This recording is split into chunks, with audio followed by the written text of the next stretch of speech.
قدر نہ کی جائے تو نعمتیں چھین لی جاتی ہے، پھر چاہے وہ رزق ہو یا محبت۔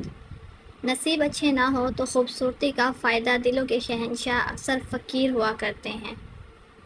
حضرت علی نے فرمایا، جو شخص ہمیشہ تمہاری خوشی چاہے، اس کا اداس ہونا تمہارے لیے فکر کی بات ہونی چاہیے۔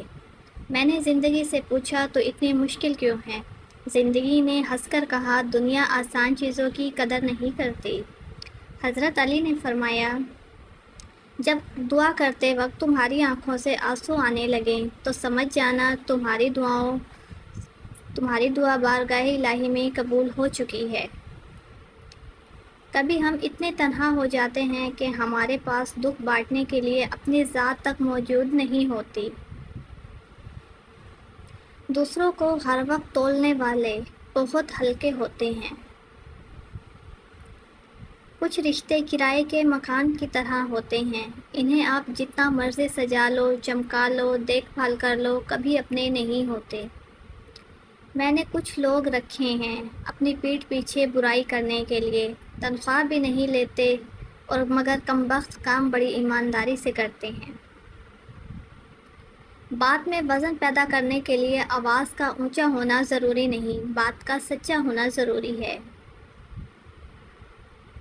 ہر اس جگہ میں گھسنے کی کوشش مت کریں جہاں تمہارا کوئی جوڑ نہ ہو۔ خود کو سب سے بہتر سمجھ لینا، یہ ایک ایسی بیماری ہے جو انسان کو کسی قابل نہیں چھوڑتی۔ جہاں چھوٹوں کی زبانیں بڑی ہو جائیں، وہاں بڑوں کے رتبے ختم ہو جاتے ہیں۔ اختلاف کے باوجود احترام سے پیش آنا کمزوری نہیں، خاندانی ہونے کی دلیل ہے۔ سانپوں کے مقدر میں وہ زہر کہاں جو انسان عداوت میں اگلتے ہیں۔ دعاؤں کے روپ میں ملنے والی محبتیں بہت قیمتی اثاثہ ہوتی ہیں۔ ہرنی شیر سے زیادہ تیز ہوتی ہے لیکن شکار ہو جاتی ہے کیونکہ بار بار وہ پیچھے مڑ کر دیکھتی ہے کہ شیر کہاں تک پہنچا۔ ایسا کرنے سے اس کی رفتار کم ہو جاتی ہے۔ بالکل اسی طرح ہم زندگی کے سفر پر رواں دواں ہوں تو بار بار ماضی میں جھانکنے سے ہمارا صرف اور صرف نقصان ہوتا ہے۔ آپ کا بہت اچھا ہونا بھی آپ کو لے ڈوبتا ہے۔ کبھی کبھی چپ رہنا شکایت کرنے سے زیادہ بہتر ہوتا ہے، کیونکہ جن کو ہماری شکایت سے فرق نہیں پڑتا، ان کے سامنے اپنے الفاظ ضائع کرنے کا فائدہ نہیں۔ جب ضمیر غلامی کا عادی ہو جائے تو طاقت کوئی معنی نہیں رکھتی۔ رشتہ انسانوں سے بنایا جاتا ہے، رشتے کی آڑ میں سانپ سے پالا پڑ جائے تو رشتے ختم کر دے۔ یہ مت سوچے تعلق کتنا پرانا ہے اور کتنا زیادہ پیارا ہے۔ دنیا کی نعمتیں ہمیشہ کے لیے عطا نہیں کی جاتی۔ نہ جوانی سدا قائم رہتی ہے، نہ روب و دبدبا، نہ شان و شوکت اور نہ ہی صحت۔ عجز و انکساری کا دامن کبھی نہ چھوڑیں۔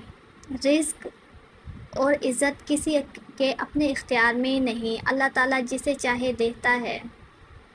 ہر بار قصور تربیت کا نہیں ہوتا، بعض اوقات کچھ رنگ صحبتوں کے بھی چڑھ جاتے ہیں۔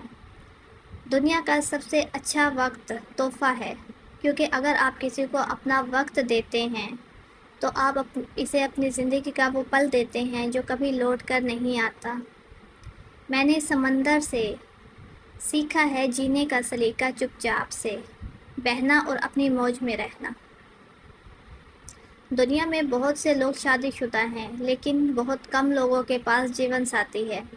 عورت ایک کپ کافی کی مانند ہے، اگر آپ اسے نظر انداز کریں تو وہ بھی سرد ہو جاتی ہے، یہاں تک کہ اس کے جذبات بھی۔ جب عورت جس کے پاس محبت کرتی ہے اس کے سامنے خاموش ہو جاتی ہے تو الفاظ آنسوؤں کی شکل میں آتے ہیں۔ عورت ابتدا میں اپنے آپ سے دور رہنے سے ڈرتی ہے اور آخر میں آپ سے دور ہونے پر رو پڑتی ہے۔ بہت کم لوگ ہیں جو اسے سمجھتے ہیں۔ عورت کو آپ سے ناممکن کی خواہش نہیں، بس اتنا ہی چاہتی ہے کہ آپ ویسے ہوں جیسے آپ اپنی بہن کے لیے ایک مرد چاہتے ہیں۔ عورت یا تو عظیم تدبیر ہے یا عظیم محبت، اور آپ ہی وہ شخص ہیں جو اس کا فیصلہ کرتے ہیں۔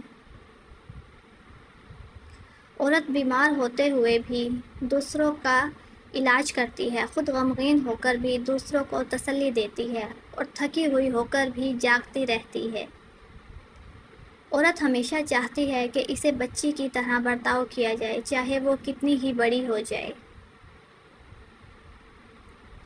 عورت کے دل کا دروازہ نہ کھٹکھٹائیں۔ اگر آپ کے پاس توجہ کی سچی نیت نہیں ہے، عورت خواہ کتنی ہی سخت کیوں نہ ہو، وہ کبھی شفقت اور مہربانی کے جذبات سے خالی نہیں ہوتی۔